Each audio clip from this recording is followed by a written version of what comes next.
Hi guys, it's Rebecca here. I'm on cycle day 18. I just wanted to sort of pop in and let you guys know how I've been traveling. I did the ovulation strip progression on Sunday, which was cycle day 15 for me. And I also did the Ovuplan, which is the saliva test as well. And I'm happy to do a quick tutorial on that if you are interested. However, you basically just pop your saliva there, wait for it to dry and look through there, and you'll either see nothing, you'll see partial ferning or full ferning. So after I did the video on Sunday, I checked and I had full ferning. There was no denying it. So that meant that it was time to get busy. So we did, and I'm not going to go into any detail about that. And this is just basically about my symptoms, how I was feeling, and all that fun stuff over the last few days. So even if I didn't do the ovulation tests, the strips or the saliva, I would have had a good indication that I'd ovulated anyway.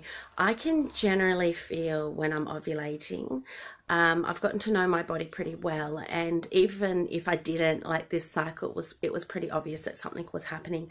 I had a lot of abdominal aching, a bit of cramping. I could feel like niggly feelings in my ovaries, both ovaries.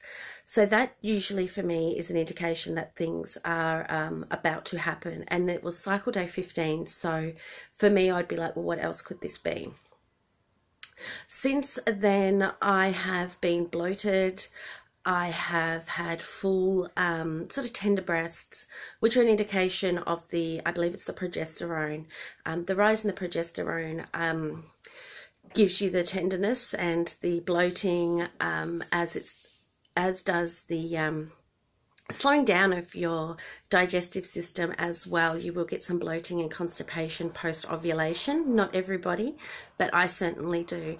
And this is always, it's a very good indication for not just polycystic ovary girls, but anybody trying to conceive. Is try and work out what your body does from one part of your cycle to the next. Either use an app, write it in a diary, you know, whatever works for you. I use an app called Period Diary. It's free. It's purple with a little flower in the middle. I find that really beneficial. And the best part of it is that I can, which I'm sure a lot of apps would do, I can chart my cycles, my previous cycles. So if I'm unsure of what my last cycle was, or the one before that, saying, well, this cycle's quite long, what happened, you know, 2 months ago? And I'm like, well, that happened 2 months ago as well. You can sort of form a pattern. It's also great, so if you want to step up your medical treatment to a fertility specialist, you've got that information there for them. You can put down your symptoms, how you were feeling, whether you're in pain, you know, anything. You can pop anything in there. You can even just write it if it doesn't have the little symptom for you to tap on.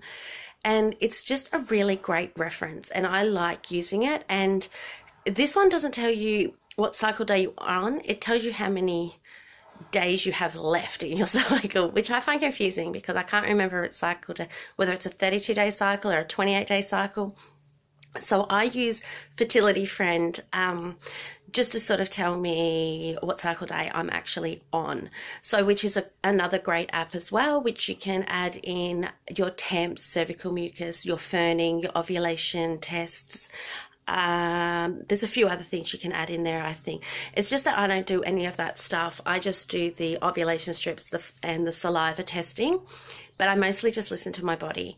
I am going to get a 21 cycle day blood test on Friday, so I'll let you know a bit about that and how things are going, and if my levels have, you know, are up, and which will be a good sign for me moving forward, a positive sign. Not so much positive for pregnancy, but positive that my body is doing what it's meant to do. And at the end of the day, that's all that means anything really to me, is that, you know what, I may have not conceived this cycle, but did my body do what it was meant to do? Did the hormone levels get to where they needed to go? Did I actually ovulate? Because those things are a lot trickier to fix than you might think. So I just like to know that my body is doing what it's meant to do. And then making a baby will just have to, you know, slot in there somewhere as well. So I'm not really sure how I feel about this cycle yet, but it's still very early days. I think it's like 3 days post ovulation, so it's very early. I will keep you guys posted, and thanks for watching. If you like this video, please like and subscribe. Thank you. Bye.